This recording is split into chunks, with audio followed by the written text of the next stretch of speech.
Bueno, contanos primero de qué se trata Llegar a Tiempo. Bueno, Llegar a Tiempo es una utopía encarnada para mí. Realmente surge de la interpretación de los estudios que hice durante mi doctorado en el exterior.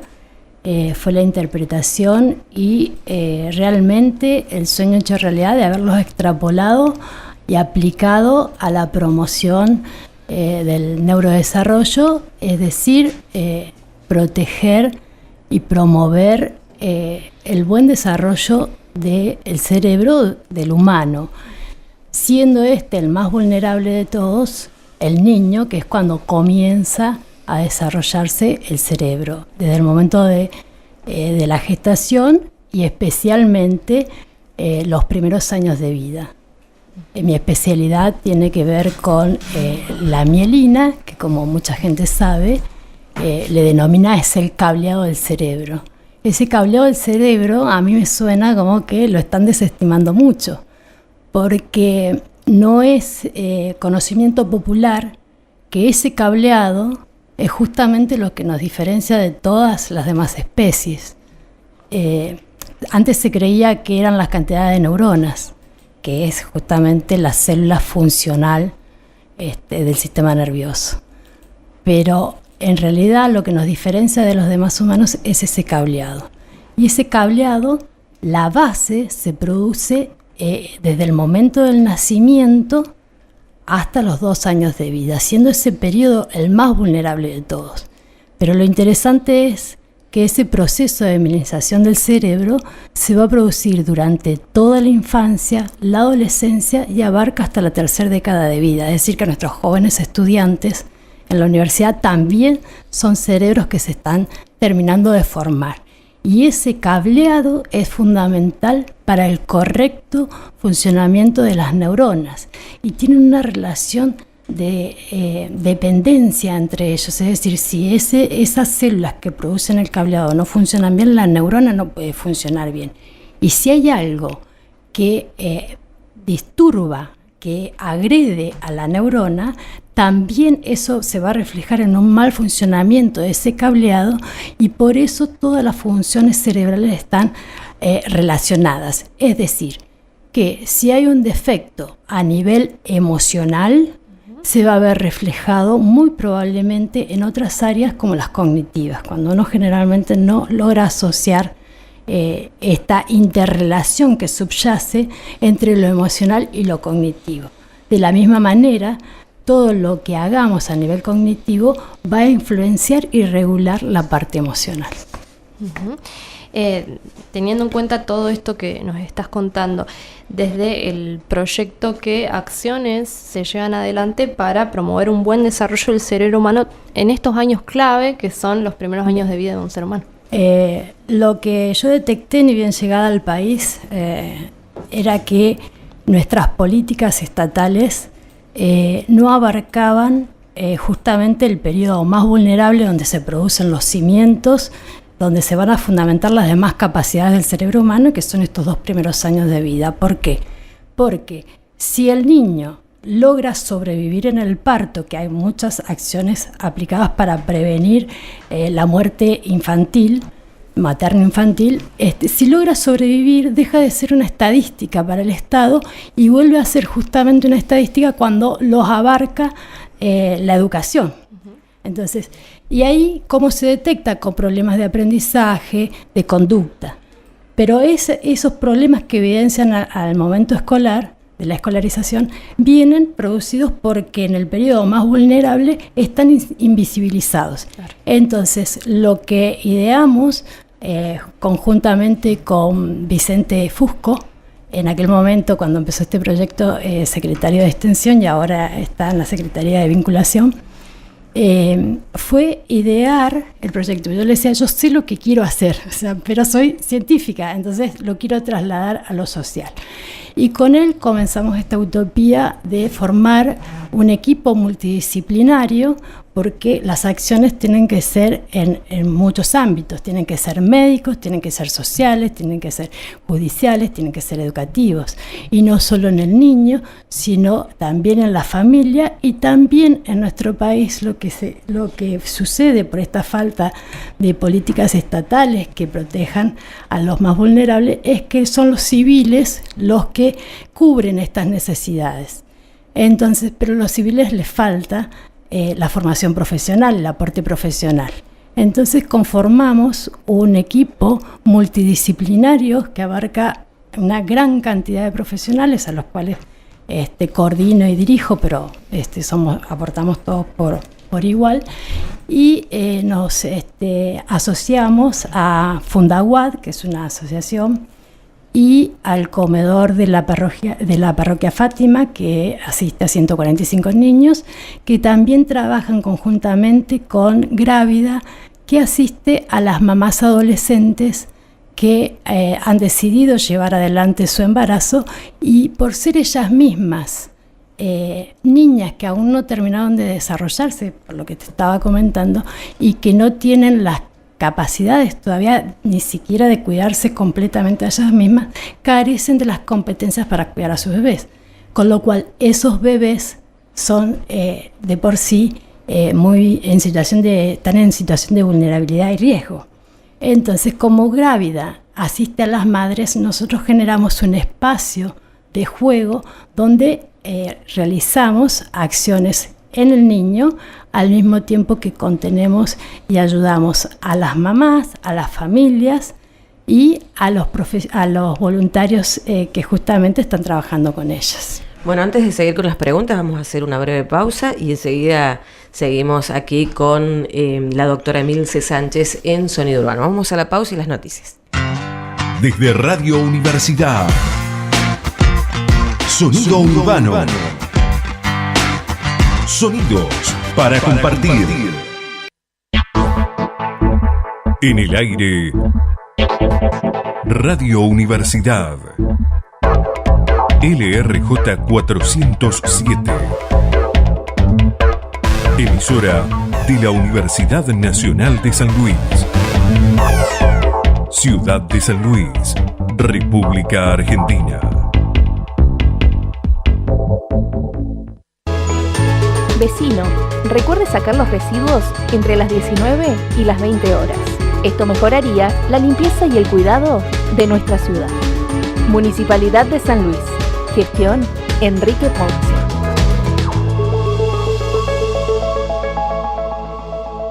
Radio Universidad.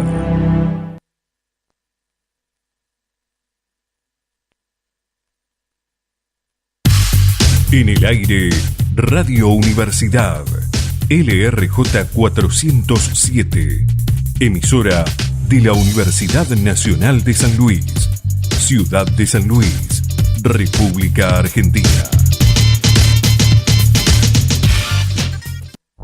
En Radio Universidad, Boletín Informativo. Noticias en 2 minutos.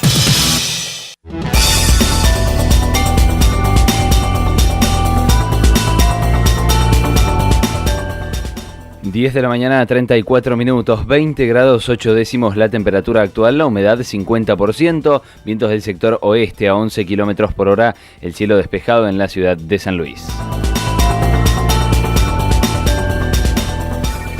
Noticias del ámbito nacional. El fiscal Policita solicitó elevar a juicio oral la causa Otesur. El fiscal federal Gerardo Policita solicitó hoy la elevación a juicio oral del caso Otesur, en el que está procesada la expresidenta Cristina Kirchner, entre otros, por supuesto lavado de dinero a través de falsos alquileres de plazas hoteleras a la ex familia presidencial.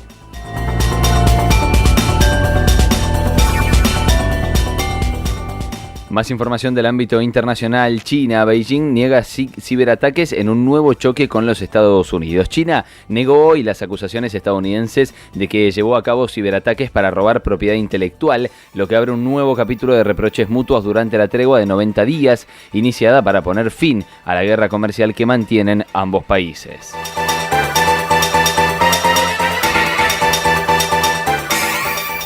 10 horas 35 minutos, 20 grados 8 décimos la temperatura actual, la humedad 50%, vientos del sector oeste a 11 kilómetros por hora, cielo algo nublado y la máxima prevista para hoy es de 28 grados.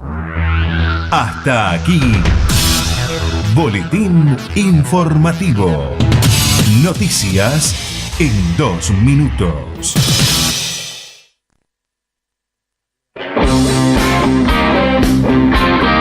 En Radio Universidad, la ciudad se escucha, la ciudad se siente. En Radio Universidad, Sonido Urbano. Sonidos para compartir.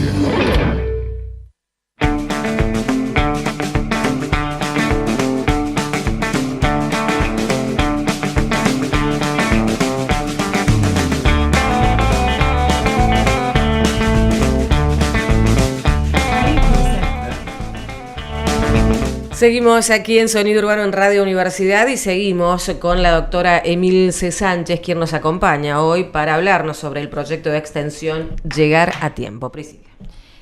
Bueno, nos estabas contando sobre todo el trabajo que ustedes hacen con estas organizaciones donde se estimula a los más pequeños justamente para promover este buen desarrollo del cerebro que es tan importante en estas etapas. Y quería preguntarte qué factores condicionan este buen funcionamiento, no solamente en condiciones de pobreza, sino también en condiciones que no son de pobreza. Perfecta tu pregunta. En realidad, los factores que promocionan el desarrollo o que lo impiden nunca es uno, sino que coexisten muchos factores y son importantes sostenerlos en el tiempo. O sea, el tiempo que coexisten esos factores para que produzcan un efecto irreversible en el cerebro tienen que sostenerse en el tiempo, ¿sí? Deben, tanto positivos como negativos. Y acá está la importancia de lo que estoy diciendo. ¿Por qué? Porque hay que generar políticas que promuevan y sean sustentables en el tiempo para realmente promover.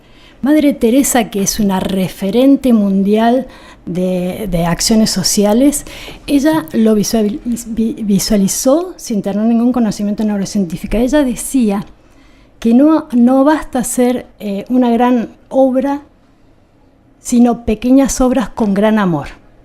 Y porque ella lo veía y lo hacía todos los días, ella se daba cuenta que esto tenía que sustentarse, porque aparte veía que aquellos niños que estaban en situación más desfavorecida, con un montón de factores, no solo la nutrición, sino la situación de pobreza conlleva muchos otros factores nocivos y que no permiten el desarrollo, no solo no permiten el buen desarrollo del cerebro, sino que provocan una malformación del cerebro. En este sentido, mi investigación doctoral tuvo que ver con esto, con los sistemas de recompensa y de dolor. Es decir, todos sabemos que cuando hay dolor, ya sea físico o emocional, ¿sí? Va a haber una situación de estrés y viceversa. Quien no ha estado estresado y enseguida siente un dolor, ya sea de la espalda, de la cabeza. Entonces, estos mecanismos están jugando permanentemente en nosotros. De la misma manera que el sistema de recompensa está asociado al placer y juegan como un sub y baja. Es decir, los sistemas de recompensa desactivan los del dolor y los del dolor desactivan los de recompensa. Para que haya una buena mielinización, que habíamos hablado anteriormente, tiene que estar promovido el sistema de recompensa. Y si se activa todos los mecanismos del dolor, se va a inhibir la mielinización con todo el defecto que estábamos explicando, ¿verdad? Bueno, la nutrición, cuando uno tiene hambre, enseguida le duele la panza, ¿no es cierto? El dolor siempre como un señalamiento importante de que hay que actuar en eso, ¿sí? La nutrición es fundamental. Si no hay una buena nutrición, sí o sí en los primeros años de vida va a haber un defecto en el desarrollo del sistema nervioso. Ahora, irreversible, sí. Cuanto más sostenido en el tiempo, que es lo que hablaba, cuanto más sostenido en el tiempo, más daño se va a producir y más difícil es revertir. Es decir, siempre hablamos, cuanto más temprano es, más abajo en una estructura estamos. Si tenemos defectos en los cimientos y cuanto más defectos en los cimientos haya, más difícil es revertir. Es decir, que las capacidades sociales, psicoafectivas y las capacidades cognitivas de un individuo se van a ver altamente comprometidas con el gasto que eso le implica al Estado y a la sociedad entera, ¿no? Es decir, cuanto antes invertamos en infancia, menos vamos a tener que invertir después en falta de educación, porque no porque no haya educación, pero no van a poder aprender, van a estar comprometidas las capacidades de aprender, de realizar un oficio, entonces implica delincuencia, entonces implica más gasto en el sistema judicial, en el sistema carcelario y todo lo que representa como agresión hacia aquellos que sí pudimos desarrollarnos socialmente porque nos agreden. Entonces eso también nos implica a nosotros un estado de estrés y de violencia permanente en la sociedad, que lo vemos permanentemente, sí, ¿verdad? Entonces es muy importante esto, pero no es el único factor la nutrición. Lo que decía, los sistemas de recompensa, el activador más potente que hay es el amor. El amor materno en su excelencia, pero eso no implica que otros tipos de amor también los puedan activar. Es decir, en ese contexto nos convertimos todos en adultos significativos y nos pone de cara a un dilema moral y ético. Es decir, ¿qué podemos nosotros hacer por todos esos niños que viven permanentemente en un estado de dolor y sobre todo en el bebé que vive invisibilizado, como decía antes, muchas veces en contextos que están atravesados y teñidos por la violencia, por el estado de pobreza que les produce dolor físico? Estos niños sufren diarreas, por drogadicción, por abusos, maltratos, abuso sexual, absolutamente invisibilizados. Entonces nosotros lo que hicimos justamente es crear este espacio lúdico, que no es menor darle a un niño el placer de jugar, de poder estar en contacto con la estimulación afectiva, la mirada, el tacto, son todos factores que ya de por sí es terapéutico. Y aparte uno empieza a visualizar cuál es el problema del niño. Por ejemplo, una experiencia muy rica que tuvimos fue la de poder detectar a un niño que las señoras de Graveas nos lo indicaban como obeso. Tenía 10 meses y se lo veía al niño obeso. En realidad pudimos detectar que ese niño no sufría de ninguna patología, tan solo nunca había estado en contacto con el piso, entonces no había tenido la posibilidad de gatear.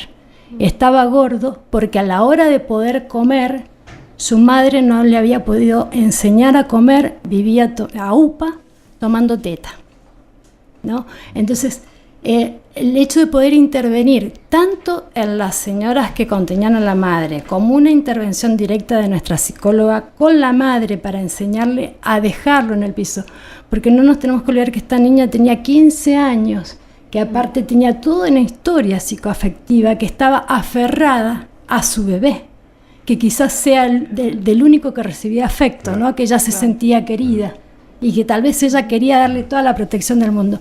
Tuvo que hacerse todo un estímulo en la mamá para que lo pudiera bajar, y al mismo tiempo otros integrantes del equipo hicimos la estimulación del niño para invitarlo a conquistar el espacio. Y mira, se me pone la piel de gallina de contarte el momento que lo tenemos grabado en una imagen cuando el bebé logra gatear. Ese es un caso de, me parece, una intervención temprana, porque si ese niño no hubiese sido intervenido y su madre a tiempo, hubiese sido desarrollado la patología quizás de obesidad por una sobrecarga de carbohidratos, ¿sí? De una mala alimentación. Después hubo otro caso también, la inversa, de un bebé, de una bebé en realidad, que en el momento en que la tomo, porque es muy difícil también vincular con la familia y que la mamá te pueda ceder el bebé y poder, ¿no?, hacer la intervención. En el momento en que la tomo, me relaciono con la madre y le pregunto la edad que tiene. Cuando me dijo que tenía 7 meses, yo automáticamente me di cuenta, no, o sea, yo había calculado 3, 4 meses. Y nadie lo había detectado. porque, o sea, nadie había preguntado la edad, nadie se había dado cuenta que lo que la bebé estaba haciendo no se correspondía con la edad cronológica. Entonces empecé a averiguar, porque muchas veces los prematuros, por más que tengan una edad cronológica, no se corresponde con el grado de madurez cerebral que debieran tener. Y entonces sería perfectamente normal que un niño prematuro no hubiese alcanzado por ahí el desarrollo de su edad cronológica. Entonces, no había nacido a tiempo, no había sufrido patologías en el embarazo, y resulta que esta mamá había ido a los controles y le habían dicho que tenía que consultar con un neurólogo a temprana edad de la bebé. Nunca realizó los controles. Es decir, que fue una bebé detectada a tiempo también para que fuera diagnosticada y tratada y neuroestimulada para que pueda alcanzar las máximas de las competencias que en su situación tiene, ¿no? No sé si fui clara con la... No, sí, tal cual. Y cómo se dan dentro de la misma familia muchas veces estos casos de... Bueno, que terminan siendo agresiones a un bebé, a un niño, aunque no sea intencional, ¿no? Exactamente. Por desconocimiento, a lo mejor. Exactamente. Y en estos espacios justamente, bueno, no has tocado tema menor. En este espacio también uno puede ir visualizando, detectando todos los otros factores que acompañan negativos al desarrollo. Por lo general, el niño siempre demuestra un aspecto. Y por ese aspecto uno entra en el niño de la movilidad, por ejemplo, era su estado de salud evidente, pero coexisten con otros factores que estaban frenando su normal desarrollo. Por ejemplo, no voy a dar detalles del caso, pero en estos casos suele acompañar situaciones de violencia muy frecuentemente, de negligencia, de deprivación emocional, que es lo que estaba hablando. La deprivación emocional por sí misma es un factor absolutamente destructivo para el desarrollo. Entiéndase deprivación emocional, la falta de afecto. Entonces el hecho de poder mirar a un niño, ya estás promocionando su desarrollo. Muy probablemente, si un niño está deprivado emocionalmente, es más fácil que sea atacado por quienes quieren agredirlo. Y entonces aquí ya empiezan a coexistir situaciones de violencia, de maltrato, que no son contenidas a tiempo, ¿no? Bueno, realmente es muy interesante todo lo que nos contás. Y solamente quería hacerte una pregunta más, que es destacar esto que vos decías sobre la importancia de atender a tiempo y de que haya políticas que atiendan este desarrollo temprano, que tiene que ver con la existencia primero de jardines de infante. Pero ¿qué pasa antes? ¿Tendría que haber algún tipo de acompañamiento obligatorio quizás de parte del Estado? Mira, si es mi opinión profesional y personal, sí, yo reclamo, demando políticas que tengan que ver con la posibilidad de contener a estos niños. En nuestro sistema argentino no hay una alerta, por ejemplo, de esta mamá que iba a sus controles, pero que después no se realizaron las indicaciones. O sea, no saltó en el sistema una alerta, nadie la va a buscar a la casa, esa bebé nadie la fue a buscar. Quedó sujeta a la buena voluntad nuestra de haberlo detectado, y cuántos hay que no existen. Entonces, me parece que para la gente que para los niños que están en situación de riesgo y vulnerabilidad social, que no implica nada más a los niños en estado de pobreza, guarda, hay casos que son detectados, denunciados, que sufren violencia o abuso sexual. Esos niños son muy desprotegidos en nuestro sistema, por la sociedad y por el Poder Judicial y por las políticas estatales. Porque si no se puede comprobar, por ejemplo, el delito, que está muy bien, que así sea, que hasta que no se compruebe un delito alguien no vaya a ser condenado falsamente, no significa que no exista, porque hay un montón de otras pruebas y otros mecanismos que se pueden implementar para contener a esos niños.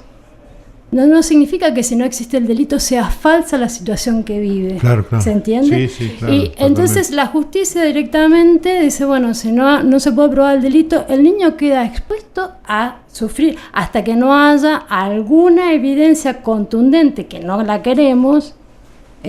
No hay una política para eso, no hay una protección. Entonces, la idea, si se quiere ideal, de poner a todos estos chicos, por ejemplo, en un programa de jardín maternal, con un acompañamiento, o una ludoteca, se puede decir, jugoteca, se puede decir que es nuestro espacio también, crearlas en los distintos lugares. ¿Por qué el Poder Judicial no puede tener una jugoteca?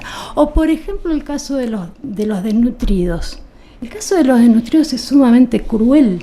¿Por qué? Porque llegan al hospital por alguna diarrea grave, alguna infección grave, que los niños desnutridos tienen muchas más probabilidades de enfermarse que un normal y de morirse, ¿sí? Y esto los médicos y los paramédicos lo sabemos muy bien. El niño desnutrido severo tiene 8 veces más posibilidades de morirse que un niño normal. Entonces, los médicos, ¿qué hacen? Contienen la emergencia, paran la diarrea y lo mandan ¿a dónde? Al mismo lugar que generó su patología y su ingreso al hospital. Parece descarnado de parte de los médicos, pero no tienen opciones. Entonces hay que demandar hospitales que puedan contener y políticas que puedan recuperar a esos niños. Claro. Yo me acuerdo que a mí me conmovió mucho cuando leí el caso de Madre Teresa, porque arma un hogar para los niños moribundos. Es porque un niño de 14 años estaba muriendo en la vereda de un barrio rico. Y alguien que se apiadó, si nos miramos así, pero nosotros vemos muchos chicos en la calle, ¿no? Sí. Y pasamos de largo y somos tan indiferentes como el caso que estoy contando. Alguien se apiadó y llamó al hospital. Vino la ambulancia, levantaron al niño, lo llevaron a un hospital. Como no tenía obra social, lo que nosotros llamamos obra social, ¿qué hicieron? Lo devolvieron exactamente al mismo lugar donde lo habían recogido. Esto parece descarnado, pero nosotros hacemos exactamente lo mismo y lo tenemos totalmente naturalizado. Entonces la idea de esto de llegar a tiempo, y no solo es el espacio que nosotros creamos y el equipo multidisciplinario que tratamos con los niños, las familias, las organizaciones civiles, sino esto que yo estoy haciendo acá, que lo hago en distintos ámbitos, de conferencias, etcétera, es también llegar a tiempo. El hecho de poder evidenciar y llegar a la audiencia y tratar de desnaturalizar estas situaciones, me parece que también es una acción de llegar a tiempo. ¿Y cómo influyen los factores culturales en todo esto también, no? Por claramente, eso pasa también eso. Claramente. Creo que realmente nos has dado un panorama de cómo es la situación y ha sido muy clara. Así que te agradecemos muchísimo tu visita, Emil. Por favor, gracias a ustedes. Buenos días.